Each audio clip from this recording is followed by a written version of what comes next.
menyembuhkan penyakitnya. Maka dengan sangat yakin, sekonyong-konyongnya kita akan menawarkan, belilah obat ke apotek B dengan berwarna hijau. Itulah obat yang paling ampuh. Karena aku sudah pernah mengalaminya, aku sudah pernah mengonsumsinya. Maka belilah itu, makanlah dan pasti akan sembuh. Kita seperti itu mengatakan. Padahal itu tadi ya, perbandingan obat dengan agama masih sangat jauh. Karena kalau obat ini mungkin bagi kita masih ada sedikit keraguan. Jangan-jangan itu zat-zatnya hanya cocok pada organ tubuhku, belum tentu cocok pada organ tubuh orang lain. Tapi bagaimana dengan Islam? Tentu kita sangat yakin Islam untuk seluruh umat manusia yang langsung dari Allah disampaikan kepada Nabi Muhammad SAW. Maka ketika kita sudah sangat yakin bahwa Islam itu adalah agama yang paling benar, kenapa sampai kemudian kita ada keraguan seolah-olah obat merah yang berwarna merah tadi?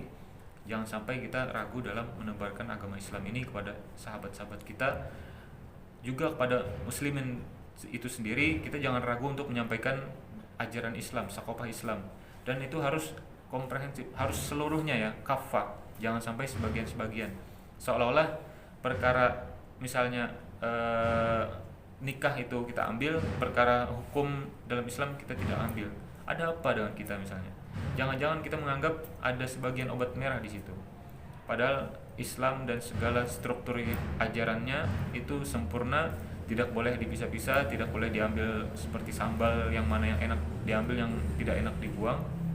Harus kita ambil semua dan harus kita dakwahkan semua dengan metode yang tentu saja ada nanti tata cara dakwahnya. Dan masalah untuk meyakini masalah agama Islam itu semakin kuat pada kawan-kawan, insya Allah nanti ada materi khusus pendalaman tentang apa itu agama Islam ya. Nah, jadi secara sederhana saja tentu semua sepakat dalam grup ini bahwa Islam adalah agama paling sempurna, paripurna, menjadi solusi bagi kehidupan di dunia. Jangan setengah-setengah. Takutnya nanti kalau setengah-setengah Allah malah murka terhadap kita, dan ada contoh yang seperti itu nanti. Nah, jadi kembali kita masalah rekomitmen, cobalah untuk benar-benar mengimani agama Islam itu ya. Jangan sampai kita ada sedikit saja keraguan, karena untuk mengimani Islam tidak boleh itu misalnya perkaranya 99,9999%, tidak boleh, cacat satu pun tidak boleh. Masalah menyatakan bahwa Islam adalah agama paling benar itu harus 100%, tidak ada kekurangan satu 0, berapapun, 0, sekian satu pun tidak boleh ada keraguan dalam Islam. Yakinilah bahwa Islam adalah agama yang bisa untuk semua orang, cocok bagi kita, cocok juga bagi orang lain, bahkan cocok untuk seluruh umat manusia. Tinggal kita sampaikan saja, kita kenalkan Islam, dan insya Allah mereka akan mendapatkan keberkahan dari Allah Subhanahu Wa Taala.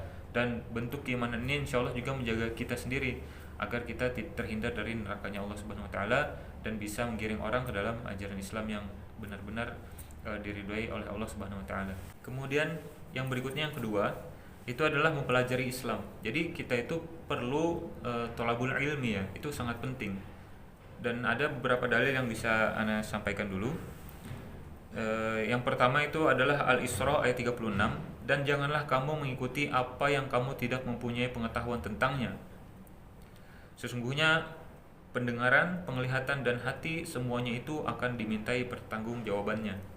Jadi kita harus benar-benar mempelajari ya, jangan hanya terima terus, kita juga harus belajar. Memang boleh kalau kita misalnya diajari si A, kemudian kita beribadah dengan pelajaran itu boleh. Tapi apa susahnya untuk kemudian kita mencari benar informasi itu, entah itu dari kitab-kitab atau dari internet, atau misalnya dari beberapa ustadz lagi untuk dimintai pendapat agar semakin yakin. Nanti juga ini berkaitan dengan belajar ini ya, berkaitan dengan keyakinan kita terhadap Islam. Nanti misalnya ada non muslim yang mendebat kita tentang Islam, jangan sampai kita kalah berdebat. Wah, kacau sekali kalau kita kalah berdebat urusan masalah akidah. Ini sangat penting, jangan sampai kita tergoyahkan ya. Nah, jadi kita benar-benar harus belajar. Makanya nanti insya Allah ada materi tentang Islam ya, khusus ya. Kemudian ada sabda Nabi, tuntutlah ilmu dari sejak buayan hingga ke liang lahat. Nah, ini juga kita diminta agar dari kecil pun sudah belajar gitu loh. Bahkan hingga meninggal dunia. Mungkin penitikan beratnya adalah ketika meninggal dunia pun, ketika akan meninggal dunia pun kita sadari kita juga terus ada dalam lingkup belajar belajar dan kemudian mengajar, yaitu sangat penting agar ilmu itu senantiasa mengalir dalam umur kita, mengalir dalam sendi-sendi kehidupan kita, dan insya Allah kembali dalam keadaan misalnya apa, dalam keadaan majelis, insya Allah. Amin ya rabbal alamin. Kemudian dalil berikutnya, kami tidak mengutus rasul-rasul sebelum kamu Muhammad, melainkan beberapa orang laki-laki yang kami beri wahyu kepada mereka. Nah, maka tanyakanlah olehmu kepada orang-orang yang berilmu jika kamu tidak mengetahui. Nah, jadi perlu kiranya kita bertanya ya. Jangan sampai kita melakukan sesuatu itu tadi jauh dari kaidah syariat Islam, tidak syar'i bahasanya. Yang dia merasa bahwa lakukan aja. Padahal tunggu dulu, dalam Islam itu lengkap, komprehensif. Tanya dulu, siapa tahu ada ajaran Islam di situ yang bisa menjadi solusi dalam perilaku kita. Nah, jadi berkaitan dengan tolabul ilmi ini, jangan sampai ya kita dalam hal beribadah itu tidak tahu ilmunya, nanti malah jadi ibadahnya tidak diterima atau tertolak oleh Allah Subhanahu wa taala. Jadi ilmu itu penting ya. Selain juga prakteknya ilmu itu penting, dan selain juga ilmu itu penting, prakteknya juga penting. Kita misalnya sholat ya sholat, puasa, jangan sampai tahu ilmunya tapi diajak sholat malah malas. Misalnya kamu duluan aja deh, jangan sampai seperti itu. Kita yang mestinya mengajak orang-orang, karena kita tahu ilmunya, kita yang mengajak orang untuk sholat. Perkara orang tidak mau diajak sholat, misalnya ada alasan berbagai macam, kita juga perlu belajar belajar teknik untuk membuat dia bisa akhirnya terbujuk untuk sholat tadi. Dan itu prosesnya panjang, insya Allah teman-teman semua akan bisa apabila masih istiqomah dalam grup yang luar biasa ini. Nah, kemudian ada lagi mengamalkan ilmu. Nah, mengamalkan ilmu ini, sabda Nabi, sampaikanlah dariku walau hanya satu ayat. Nah, kemudian perkara ini juga jangan biarkan satu orang pun tersesat karena ilmu yang kita peroleh tidak kita amalkan. Jadi sampaikan walau satu ayat, artinya kita sudah hafal beberapa surah kan. Di dalam surah itu terdapat banyak ayat kan. Nah, kalau misalnya dengan ayat itu dengan arti yang sederhana, insya Allah sudah lumayan membuat orang itu tersadarkan. Banyak, misalnya jangan minum khamar, jangan makan yang haram, jangan berzina, kemudian pencuri potong tangan, segala hal yang seperti itu sudah cukup sebenarnya. Tapi apabila memang perlu pendalaman lagi, ya sudah pelajari. Dan kalau tidak sanggup dengan satu surah, tidak sanggup dengan banyak ayat, ya cukup satu ayat, dalami tafsirnya, dalami maknanya, kemudian gunakan itu untuk berdakwah kepada kaum muslimin, sehingga insya Allah ada keberkahan di situ, ada kebaikan, karena kita benar-benar menguasai ilmu itu, kemudian mengamalkannya dalam kehidupan sehari-hari. Pengamalan ini juga sebenarnya adalah bagian dari sama ya, thalabul ilmi tadi. Semakin kita mengamalkan, juga semakin perlu untuk belajar agar semakin afdol lah ibadah itu. Nah, kemudian juga ada yang keempat adalah dakwah, yakni mengajarkan atau menyeru.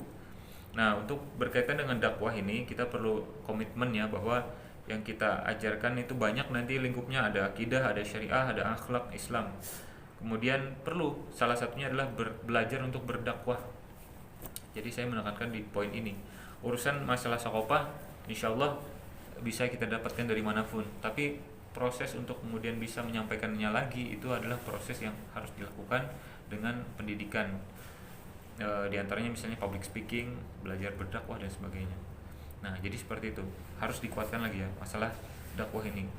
Ilmu kalau untuk kita dapatkan saja seolah-olah surga itu cukup untuk kita, padahal banyak juga umat di dunia yang akan menjadi penghuni surga, istilahnya seperti itu. Dan kita harus menjadi bagian yang mendorong mereka ke arah sana. Selain mereka juga kita dorong, kita juga akan terdorong oleh semangat itu. Mudah-mudahan kita yang lebih kuat istiqomahnya, amin ya rabbal alamin. Kemudian yang terakhir adalah sabar. Nah, dengan sabar ini kita akan memperoleh ketenangan, ketentraman, dan kelapangan hati. Nah, jangan sampai kita kemudian kehilangan kesabaran, jangan sampai, berarti kita juga mungkin sedikit kehilangan iman. Jangan sampai, karena perkara sabar ini adalah urusannya nanti Allah yang akan membantu. Ada makna kembali kita kepada Allah. Ya sudah, misalnya tidak bisa melanjutkan hubungan, sabar, berarti nanti kita meminta bantuannya kepada Allah, berarti nanti Allah akan gantikan dan sebagainya. Tidak bisa untuk sesuatu kesuksesan, sabar, berarti nanti kesuksesannya Allah yang akan berikan dengan jalur yang tidak kita duga-duga. Allah yang memberikan itu dengan hal yang luar biasa. Dan masih banyak lagi yang insya Allah itu sifatnya kesabaran. Nah, ini komitmen kan ya, bahwa perkara yang 5 ini agar semakin dikuatkan dalam diri kita. Yang pertama, saya ulangi, komitmen seorang muslim, yakni mengimani Islam. Yang kedua, mempelajari Islam. Yang ketiga, mengamalkan Islam. Yang keempat, dakwah Islam tentunya. Kemudian sabar dalam menyikapi segala kehidupan kita. Mungkin seperti itu dulu. Nanti insya Allah banyak pengembangan yang akan saya sampaikan berkaitan juga dengan pertanyaan kawan-kawan yang pasti ada hubungannya dengan pengembangan itu. Sekian dulu, saya ucapkan terima kasih. Salah hilap mohon dimaafkan. Nanti insya Allah akan kita lanjutkan sesi tanya jawab, dan sudah saya sampaikan kepada panitia, pertanyaan boleh sebanyak-banyaknya. Apabila ada pertanyaan yang bisa saya jawab, saya akan jawab. Tapi apabila ada pertanyaan yang cukup sulit, misalnya masalah tafsir dan sebagainya, akan kita tampung dan tetap akan kita jawab di lain kesempatan. Karena saya juga misalnya tidak memiliki sakopah tersebut, tidak berani untuk menerangkannya, tapi saya akan mencari ustadz saya untuk memberikan masukan pada saya, sehingga saya akan mewakilkan jawaban tersebut di grup kita. Wabillahi taufik wal hidayah. Assalamualaikum warahmatullahi wabarakatuh. Allahu akbar.